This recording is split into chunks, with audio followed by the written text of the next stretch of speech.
Hello everyone, welcome back to my channel. I hope you're doing well and preparing sincerely for your exam.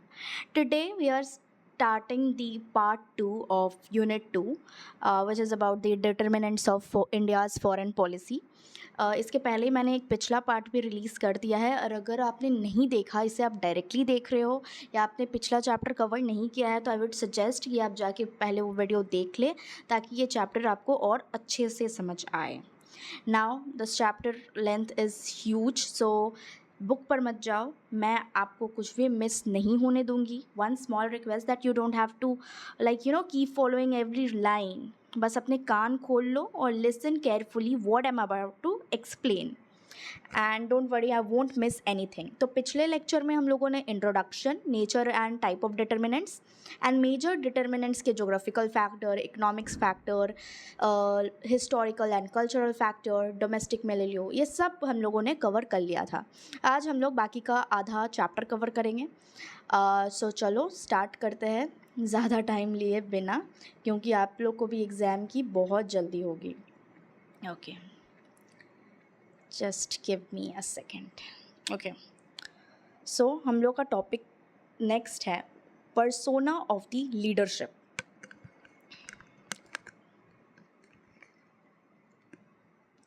Okay, just a second.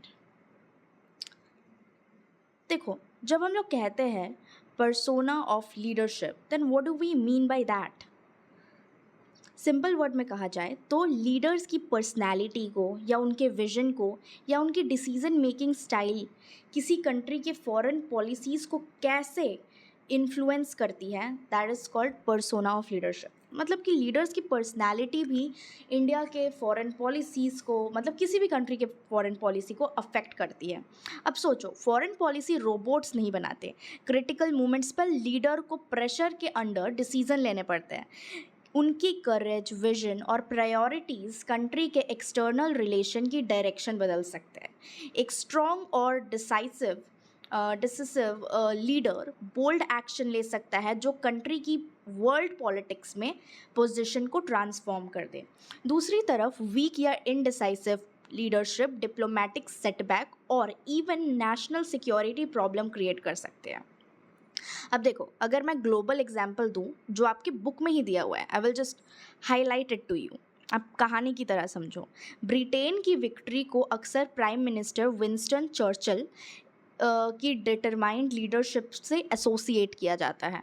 उनके speeches ने nation को inspire किया और उनके surrender ना करने का डिसीजन ने ब्रिटेन को नाजी जर्मनी के अगेंस्ट फाइट कंटिन्यू करने में हेल्प की. दूसरी तरफ हिस्ट्री ये भी दिखाती है कि वीक लीडरशिप डिज़ास्ट्रस आउटकम तक ले जा सकती है. अगर अब मैं वर्ल्ड एग्जाम्पल को छोड़ के इंडिया का एग्जाम्पल दूं तो इंडिया की फॉरेन पॉलिसी में भी डिफरेंट लीडर्स के स्ट्रॉन्ग इम्प्रिंट्स रहे हैं. Like for example Jawaharlal Nehru की. नेहरू काफ़ी आइडियलिस्टिक थे. वो पीस, फ्रेंडशिप और इंटरनेशनल कॉपरेशन में बिलीव करते थे. उनकी विजन ने इंडिया फॉरेन पॉलिसी के कई प्रिंसिपल्स को शेप किया है, जैसे कि non alignment, Panchsheel, United nation पर फेथ, एफ्रो एशियन सॉलिडिटी. लेकिन क्रिटिक्स कहते हैं कि उनका एक्सेसिव आइडियलिज्म कॉस्टली प्रूव हुआ. चाइना पर और चाइना पर ट्रस्ट और पीसफुल को एग्जिस्टेंस पर बिलीव को 1962 में इंडिया चाइना वॉर में इंडिया डिफीट हो जाता है और ये काफ़ी ह्यूमिलिएटिंग मूवमेंट होता है इंडिया के लिए. सिमिलरली कुछ क्रिटिक्स मानते हैं कि कुछ अनरिजॉल्व्ड इशू जैसे कि कश्मीर नेहरू के पीरियड्स के डिसीजन के वजह से इमर्ज हुए. सो नेहरू की पर्सनालिटी ने इंडिया की फॉरेन पॉलिसी को स्ट्रॉन्ग मॉरल और आइडियलिस्टिक कैरेक्टर दिया. Now there is another example in the book and that is Indira Gandhi. Indira Gandhi एक कम्प्लीटली डिफरेंट लीडरशिप स्टाइल को रिप्रेजेंट करती है. वो प्रैग्मेटिक है, असर्टिव है, हाईली रियलिस्टिक थी.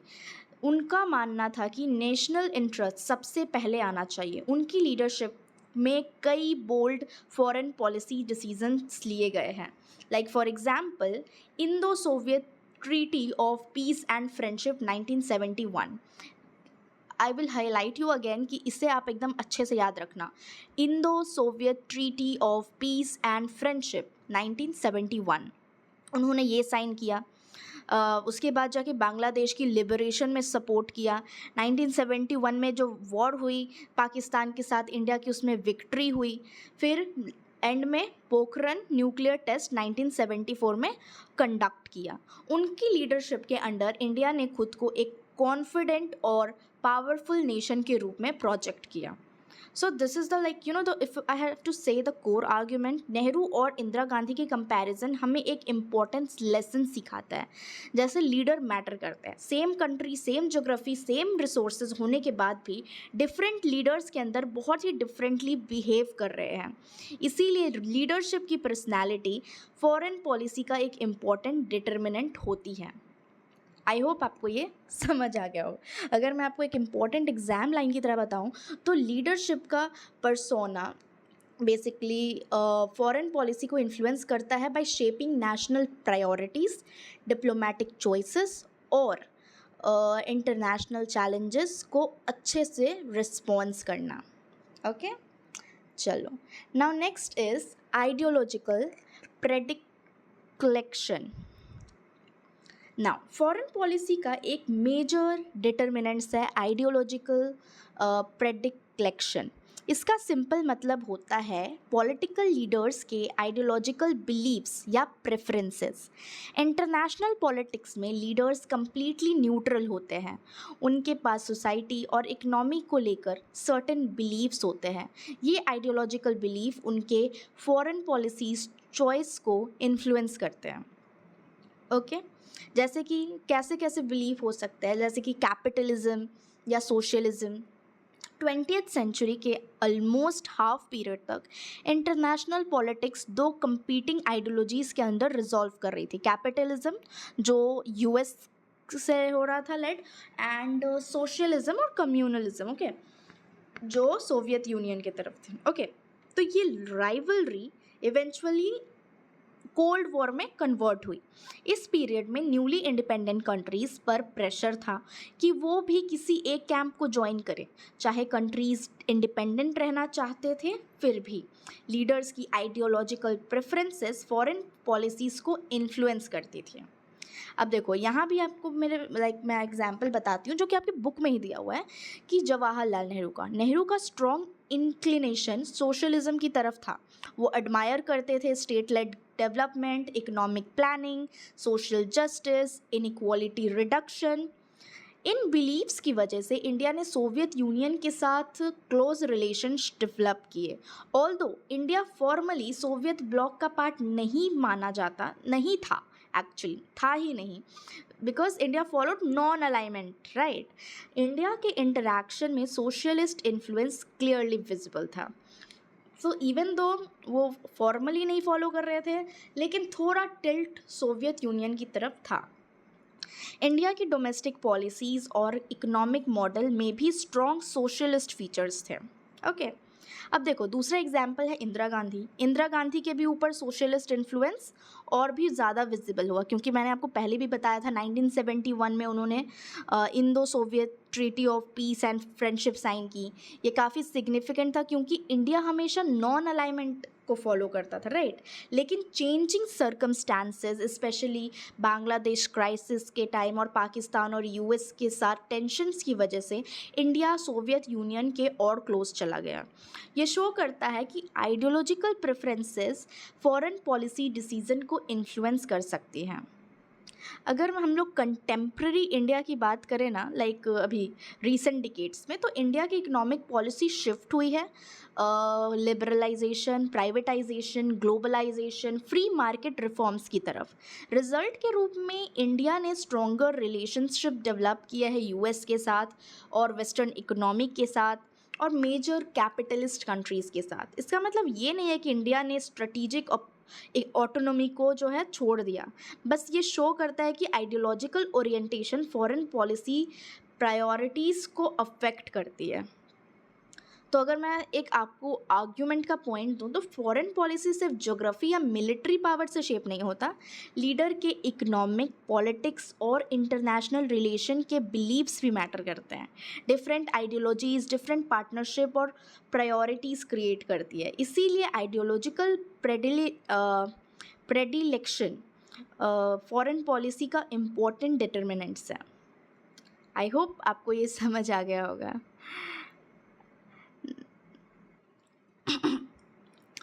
ओके, तो अब हम लोग डिस्कस करते हैं नेक्स्ट हमारा की सब topic, that is international scenario. अब देखो, फॉरेन पॉलिसी एक और मेजर डिटर्मिनेंट्स को से अफेक्ट होता है, and that is international scenario. Simple words में कहूँ कि इंटरनेशनल सिनेरियो का मतलब होता है कि ग्लोबल इन्वायरमेंट और इंटरनेशनल डेवलपमेंट जो किसी कंट्री की फॉरेन पॉलिसी को कैसे इन्फ्लुएंस करती है।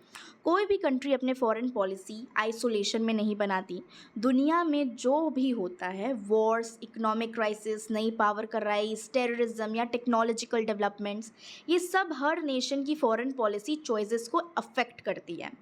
एक्चुअली फॉरेन पॉलिसी डोमेस्टिक और इंटरनेशनल दोनों फैक्टर्स से शेप होती है। डोमेस्टिक फैक्टर्स बताते हैं कि कंट्रीज़ क्या अचीव करना चाहती है, लेकिन इंटरनेशनल सर्कमस्टेंसेस अक्सर ये डिसाइड करते हैं कि वो एक्चुअली क्या अचीव कर सकती है। अगर मैं आपको सिंपल एग्जांपल दूं, तो फॉरेन पॉलिसी को कार ड्राइव जैसा समझो, लाइक कार चल रही है टाइप। ड्राइवर डिसाइड करता है कि उसे कहाँ जाना है, और या ये डोमेस्टिक फैक्टर हुआ। Okay, let's call driver the domestic factor. लेकिन रोड की कंडीशन, ट्रैफिक, वेदर, ये सब जो ऑब्स्ट्रकल्स होती है वो डिसाइड करती है कि उस डेस्टिनेशन तक पहुंचने के लिए कितना टाइम लगेगा। और ये चीज़ें हैं इंटरनेशनल सिनेरियो की तरह। बिल्कुल इसी तरह कंट्री की अपनी प्रेफरेंस होती है, लेकिन ग्लोबल डेवलपमेंट उन्हें अपनी फॉरेन पॉलिसी एडजस्ट करने पर मजबूर कर देती है। ओके, नाउ अगर मैं कहूँ कि वाई इंटरनेशनल सिनेरियो मैटर्स, क्योंकि इंटरनेशनल एनवायरनमेंट इतना पावरफुल होता है कि कभी कभी ये कम्प्लीटली किसी कंट्री की फॉरेन पॉलिसी चॉइसेस को चेंज कर देते हैं। सिर्फ कुछ पावरफुल कंट्रीज़ है जैसे कि यूएस, चाइना, रशिया, फ्रांस, इनके पास इतनी मिलिट्री और इतना इकोनॉमिक पावर होता है कि ये वर्ल्ड पॉलिटिक्स को सिग्निफिकेंटली इन्फ्लुएंस कर सकते हैं। बाकी ज़्यादातर कंट्रीज, स्पेशली डेवलपिंग कंट्रीज़ को इंटरनेशनल एनवायरनमेंट के चेंज के अकॉर्डिंग अपनी फॉरेन पॉलिसी अडेप्ट करनी पड़ती है। अब मैं आपको एक एग्जाम्पल देती हूँ इंडिया का। इंडिया की फॉरेन पॉलिसी भी इंटरनेशनल सर्कमस्टेंसेस की इम्पोर्टेंस को क्लियरली शो करती है। Like for example cold war के ड्यूरिंग, ओके, जवाहरलाल नेहरू ने पर्सनली सोशलिज्म को एडमायर करते थे और शायद सोवियत यूनियन के साथ क्लोजर रिलेशनशिप प्रेफर करते, लेकिन कोल्ड वॉर ने वर्ल्ड को दो राइवल कैंप्स में डिवाइड कर दिया, US led capitalist bloc and Soviet led socialist bloc. अगर इंडिया ओपनली किसी एक कैंप को ज्वाइन करता तो उसकी फॉरेन पॉलिसी की इंडिपेंडेंस ख़त्म हो जाती।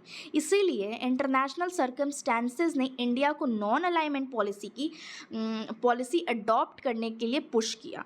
इंडिया ने डिसाइड किया कि वो किसी भी ब्लॉक को ज्वाइन नहीं करेंगे और अपनी स्ट्रेटेजिक ऑटोनॉमी मेंटेन करेंगे। तो कोल्ड वॉर का इंटरनेशनल एनवायरनमेंट डायरेक्टली इंडिया की फॉरेन पॉलिसी को शेप करता है। अब देखो, दूसरा एग्जाम्पल मैं देती हूँ, Wars with Pakistan and China. India traditionally हमेशा बिलीव करता रहा है पीस में, नॉन वायलेंस में, पीसफुल को एग्जिस्टेंस में। आइडियली इंडिया डिस्प्यूट्स को पीसफुली रिजॉल्व करना प्रेफर करता है, लेकिन इंटरनेशनल रियलिटीज़ डिफरेंट होती है। इंडिया को फाइट करना पड़ा चाइना के साथ वॉर में 1962 में, पाकिस्तान के साथ वॉर में 1947 में, 1965 में, 1971 में और 1999 में भी। ये वॉर्स इसीलिए नहीं हुए क्योंकि इंडिया कॉन्फ्लिक्ट्स चाहता था, बल्कि एक्सटर्नल सर्कमस्टेंसेस ने इंडिया को रिस्पॉन्ड करने पर फोर्स किया। यहाँ भी इंटरनेशनल सिचुएशन ने फॉरेन पॉलिसी को शेप किया। ओके, एंड थर्ड एग्जाम्पल जो आपके बुक में ही दिया है कि how this international scenario shapes foreign policy, आपको पॉइंट्स याद रखने हैं। ओके, क्योंकि अगर आपके पास डायरेक्ट क्वेश्चन आ गया तो you have to write about it. इसलिए मैं आपको एग्जाम्पल्स भी दे रही हूँ जो आपकी बुक में दिया है। मैं आपको हाईलाइट नहीं कर रही हूँ बुक में कि कहाँ कहाँ लिखा है, but if you find it you can see that it is all mentioned there. Okay, third example is India's nuclear programme. Initially India के न्यूक्लियर प्रोग्राम पीसफुल था, लेकिन सब कुछ चेंज हो गया जब 1964 में चाइना ने न्यूक्लियर टेस्ट कंडक्ट किए। सडनली इंडिया का सिक्योरिटी इन्वायरमेंट ज़्यादा डेंजरस हो गया। इंडिया ने अपनी न्यूक्लियर पॉलिसीज़ को रिकन्सिडर किया और eventually nuclear weapons capability develop की। तो इंटरनेशनल डेवलपमेंट ने इंडिया को अपनी सिक्योरिटी और foreign policy priorities, basically foreign policies की जो प्रायोरिटीज़ थे वो चेंज करने पे मजबूर किया। ओके, अगर अब हम लोग हाल का एग्जांपल ले, लाइक कंटेम्प्रेरी पीरियड का, तो आज भी इंडिया की फॉरेन पॉलिसी का काफ़ी हिस्सा डेवलपमेंट से इन्फ्लुएंस होता है, इन्वॉल्विंग चाइना से, पाकिस्तान से, टेररिज्म से, इंडो पैसिफिक जियोपॉलिटिक्स से, और ग्लोबल पावर के जो चेंजिंग इक्वेशन है उससे भी। तो इंटरनेशनल एनवायरनमेंट कॉन्स्टेंटली अपॉर्चुनिटीज़ और चैलेंजेस क्रिएट करती है। कंट्रीज़ की अपनी प्रेफरेंस होती है, लेकिन वो ग्लोबल रियलिटीज़ को इग्नोर नहीं कर सकती। इसीलिए इंटरनेशनल सिनेरियो फॉरेन पॉलिसी का एक इम्पॉर्टेंट डिटर्मिनेंट्स माना जाता है। आई होप आपको ये समझ आ गया। मैंने काफ़ी डिटेल में पूरा टॉपिक पढ़ा दिया। नाउ द माइनर डिटर्मिनेंट्स, ये आपका 8वां डिटर्मिनेंट्स है, and that is minor. Major determinants के अलावा कुछ माइनर डिटर्मिनेंट्स भी होते हैं जो फॉरेन पॉलिसी को इन्फ्लुएंस करते हैं। ये फैक्टर हमेशा विजिबल नहीं होते, लेकिन फॉरेन पॉलिसीज़ डिसीजन को शेप करने में इनका भी काफ़ी ज़्यादा इम्पोर्टेंट रोल होता है। लाइक इसमें कुछ पॉलिटिकल इंस्टीट्यूशंस होते हैं, पब्लिक ओपिनियन होते हैं, पार्टी सिस्टम होता है, प्रेशर ग्रुप होते हैं, थिंक टैंक्स होते हैं, फॉरेन पॉलिसी इंस्टीट्यूशन होता है, ये सब चीज़ें जो है। ओके, जैसे कि पॉलिटिकल इंस्टीट्यूशन, जैसे कि parliament, judiciary, ministries, armed force, ये फॉरेन पॉलिसी डिसीजन को इन्फ्लुएंस करते हैं। फॉरेन पॉलिसी गवर्नमेंट इनिशिएट करती है, लेकिन इंस्टीट्यूशन उस डिसीजंस को शेप करते हैं, सपोर्ट या कभी कभी ब्लॉक भी कर सकते हैं। लाइक एग्जाम्पल जो आपके टेक्स्ट बुक में ही मेंशन है कि वर्ल्ड वॉर 1 के बाद यूएस सेनेट ने अमेरिका की league of the nation membership reject कर दी। ये शो करता है कि इंस्टीट्यूशन फॉरेन पॉलिसीज़ को कैसे इन्फ्लुएंस करती हैं। पाकिस्तान, अब दूसरा एग्जांपल है कि पाकिस्तान में military establishment historically foreign policy shape कर रही है, स्पेशली इंडिया के रिकॉर्डिंग। लाइक मिलिट्री शेप करती है फॉरेन पॉलिसी, राइट, पाकिस्तान में। इंडिया में पार्लियामेंट ने भी मेजर फॉरेन पॉलिसी इनिशिएटिव्स को सपोर्ट किया है, जैसे India US civil nuclear deals की तरह। अब देखो, नेक्स्ट आता है माइनर डिटर्मिनेंट्स में पब्लिक ओपिनियन। अब देखो, डेमोक्रेसीज़ में पब्लिक ओपिनियन काफ़ी इंपॉर्टेंस होती है। गवर्नमेंट कम्प्लीटली इग्नोर नहीं कर सकती कि लोग क्या सोचते हैं। अगर पब्लिक किसी पॉलिसी को स्ट्रांगली अपोज करे तो उसको इम्प्लीमेंट करना डिफ़िकल्ट हो जाता है। लाइक एग्जांपल, श्रीलंका में इंडिया के इंटरवेंशन के थ्रू IPKF काफ़ी क्रिटिसिज्म फेस करता है, स्पेशली तमिलनाडु में। पब्लिक सेंटिमेंट्स ने पॉलिसीज़ की इम्प्लीमेंटेशन और सक्सेस दोनों को अफेक्ट किया। तो पब्लिक ओपिनियन भी फॉरेन पॉलिसी को इन्फ्लुएंस करती है। Third is party system. Political parties भी फॉरेन पॉलिसीज़ को इन्फ्लुएंस करती है। हर पॉलिटिकल पार्टी की अपनी आइडियोलॉजी होती है, अपने प्रेफरेंसेस होते हैं, अपने प्रायोरिटीज़ होती है। जब कोलिशन गवर्नमेंट होती है तो रीजनल पार्टीज़ भी फॉरेन पॉलिसीज़ को इन्फ्लुएंस कर सकती हैं। आपके बुक में एग्जाम्पल दिया कि लेफ़्ट पार्टीज़ का इन्फ्लुएंस कभी कभी इंडिया की ऐसी पॉलिसीज़ अडॉप्ट करने को रोकता है जो चाइना के अगेंस्ट ज़्यादा हॉस्टाइल लगती है। इसी तरह तमिलनाडु की पॉलिटिकल पार्टी ने श्रीलंका के टूवर्ड्स इंडिया की पॉलिसीज़ को इन्फ्लुएंस किया, क्योंकि उनका इमोशनल और एथनिक कनेक्शन श्रीलंकन तमिल्स के साथ हैं। तो डोमेस्टिक पॉलिटिकल डायनामिक्स भी फॉरेन पॉलिसी चॉइसेस को अफेक्ट करती हैं। Now next is pressure group and interest group. Pressure groups government decisions को अपने इंटरेस्ट के अकॉर्डिंग इन्फ्लुएंस करने की कोशिश करती है। बिजनेस ग्रुप्स, फार्मर ऑर्गेनाइजेशन और industrial association foreign economic policies को शेप करने में भी कोशिश करती है। ओके, आपको मैं एग्जाम्पल पे एग्जाम्पल बता रही हूँ, लेकिन आप कुछ एग्जाम्पल्स याद रखेंगे तो आपके लिए आंसर राइटिंग में अच्छा होगा। लाइक फॉर एग्जाम्पल, इसमें प्रेशर ग्रुप का बता दूँ कि इंडिया में फार्म लॉबी ने वर्ल्ड ट्रेड ऑर्गेनाइजेशन के एग्रीकल्चर नेगोशिएशन के दौरान इंडिया का रिस्पॉन्स शेप करने में इम्पॉर्टेंट रोल प्ले किया। और think tanks basically research institution होते हैं जो गवर्नमेंट को आइडियाज़, रिकमेंडेशन और सिंपली इनपुट प्रोवाइड करते हैं। रिसेंट ईयर्स में गवर्नमेंट फॉरेन पॉलिसी डिसीजन के लिए एक्सपर्ट इंस्टीट्यूशन पर ज़्यादा डिपेंड करने लगी है। ओके, ऐसे ही बहुत सारे एग्जाम्पल्स आपके बुक में दिए हुए हैं, तो आपको बस माइनर डिटर्मिनेंट्स में याद रखना है पॉलिटिकल इंस्टीट्यूशन जैसे कि पार्लियामेंट, जुडिशरी, मिनिस्ट्रीज़, उसके बाद आपको मैंने एग्जांपल दिया यूएस का, पाकिस्तान का, इंडिया का, एंड देन पब्लिक ओपिनियन, उसमें भी मैंने एग्जांपल दिया अबाउट श्रीलंका, पार्टी सिस्टम, उसमें भी मैंने एग्जांपल दिया आपको, pressure group and interest group and think tanks. तो ये एग्जांपल आप याद रखोगे तो आपको क्वेश्चन में अगर डायरेक्ट भी पूछ लिया जाए तो what are the minor determinants, या write a short note on minor determinants, तो आप ईजिली लिख सकते हो, राइट। नाउ चलो 2.4 टॉपिक, उसके बाद ये हमारा आखिरी टॉपिक है, तो इसे भी कवर करते हैं। Now the next topic is complexity in the working of determinants. अब तक हम इंडिया की फॉरेन पॉलिसीज़ के वेरियस डिटर्मिनेंट डिस्कस कर चुके हैं, जैसे ज्योग्राफी, इकोनॉमी, सब कुछ कर लिया हम लोगों ने। लेकिन अब एक इम्पॉर्टेंट क्वेश्चन आता है, क्या ये सारे डिटर्मिनेंट्स हमेशा एक साथ मिलकर फॉरेन पॉलिसीज़ को इन्फ्लुएंस करते हैं? तो इसका आंसर होगा नो। यहीं से हम समझते हैं कि complexity in the working of determinants क्या है। Why determinants are called complex. अब इन डिटर्मिनेंट्स को कॉम्प्लेक्स क्यों कहा जाता है? फॉरेन पॉलिसीज़ किसी एक बटन को प्रेस करके नहीं बनती। हर फॉरेन पॉलिसी डिसीजन यूनिक होता है, डिफरेंट सिचुएशन अलग अलग रिस्पॉन्स डिमांड करती है, इसीलिए सारे डिटर्मिनेंट्स हर डिसीजन को इक्वली इन्फ्लुएंस करते हैं। कुछ डिटर्मिनेंट्स एक सिचुएशन में बहुत इंपॉर्टेंट हो जाते हैं, जबकि दूसरे लेस इम्पॉर्टेंट लगते हैं, मतलब डिफरेंट लगते हैं।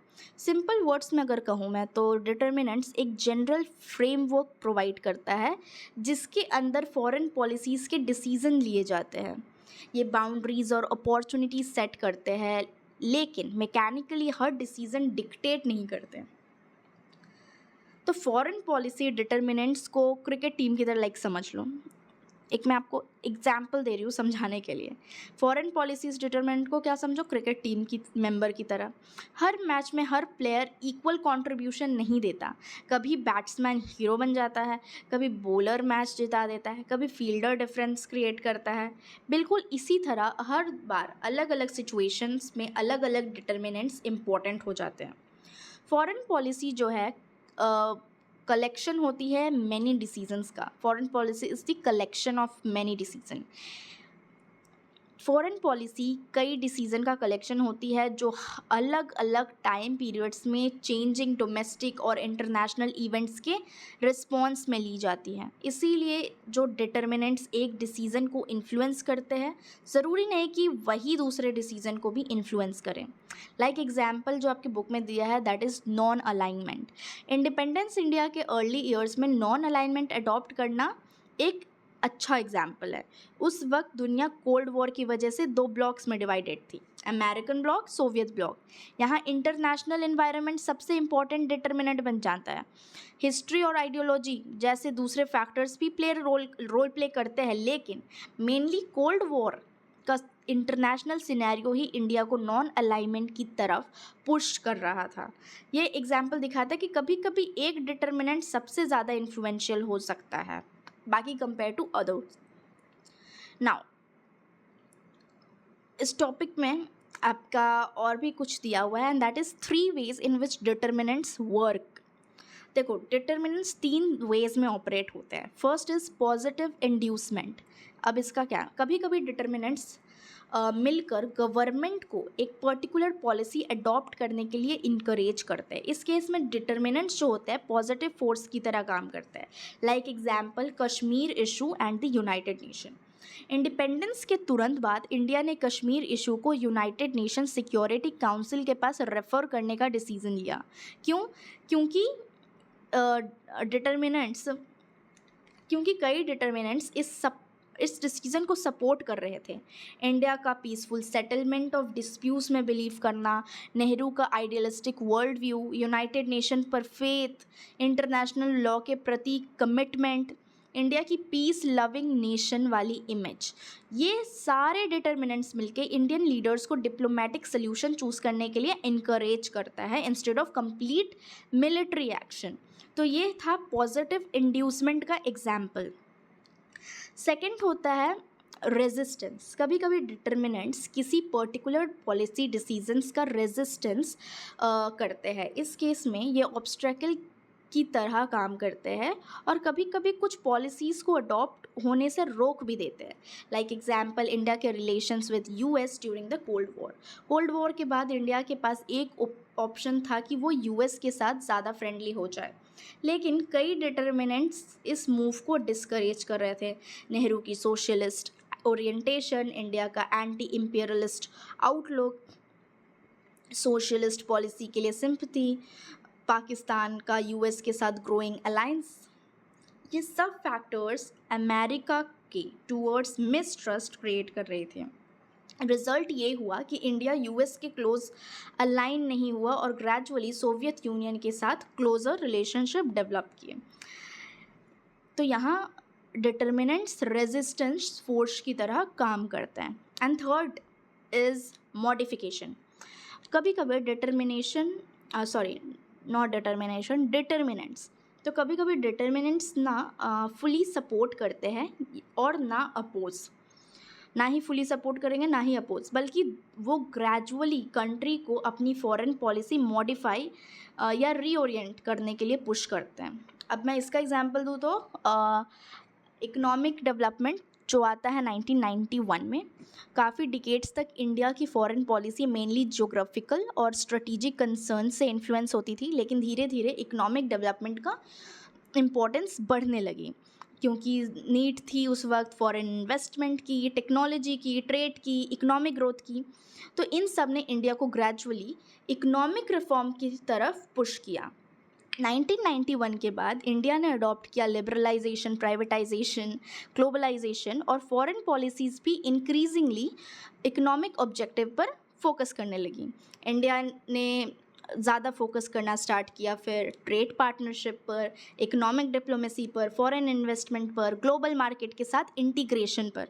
यहाँ इकोनॉमिक डिटर्मिनेंट्स ने फॉरेन पॉलिसी को मॉडिफाई किया।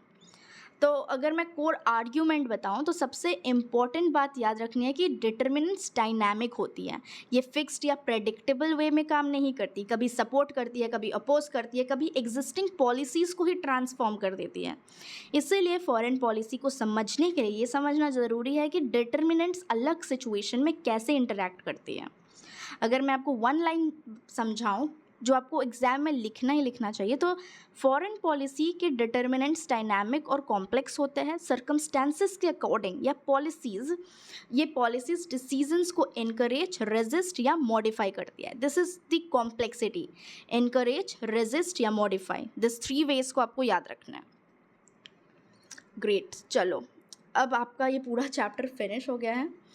आई होप आपको सब कुछ समझ आ गया होगा, और अगर समझ आ गया हो ना तो वीडियो को लाइक कर देना एंड कमेंट में ज़रूर बताना कैसा लगा, और अगर कोई डाउट हो तो वो भी पूछ सकते हो। Now let's cover this chapter with a sum up, ताकि आपको सब कुछ दिमाग में घुस जाए और बिल्कुल निकले ही ना। तो इस चैप्टर का ओवरऑल लेसन क्या था? तो फॉरेन पॉलिसी के डिटर्मिनेंट्स वो फ्रेमवर्क होते हैं, वो फ्रेमवर्क प्रोवाइड करते हैं जिसके अंदर इंडिया की एक्सटर्नल रिलेशन ऑपरेट करती है, लेकिन साथ ही डिटर्मिनेंट्स रिजिड लिमिटेशन नहीं होते। विजनरी लीडर्स चैलेंजेस को अपॉर्चुनिटीज़ में कन्वर्ट करती हैं। Like Japan and Singapore, text book में कंट्रीज़ जैसे जापान और सिंगापुर का एग्जाम्पल दिया गया है। दोनों कंट्रीज़ के पास कुछ लिमिटेशंस है, like small geographical size, limited natural resources, फिर भी इफ़ेक्टिव लीडरशिप और प्रॉपर पॉलिसीज़ के थ्रू ये इंटरनेशनल पॉलिटिक्स में हाईली रिस्पेक्टेड कंट्रीज़ बन गई है। ये हमें सिखाता है कि डिटर्मिनेंट्स फॉरेन पॉलिसीज़ को इन्फ्लुएंस करते हैं, लेकिन कम्प्लीटली किसी कंट्री की डेस्टिनी डिसाइड नहीं करते।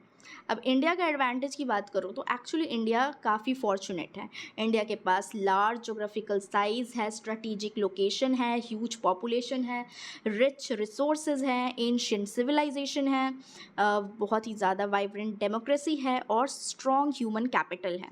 ये सारे फैक्टर्स जो हैं इंडिया को एक मेजर ग्लोबल पावर बनाने की पोटेंशियल देते हैं।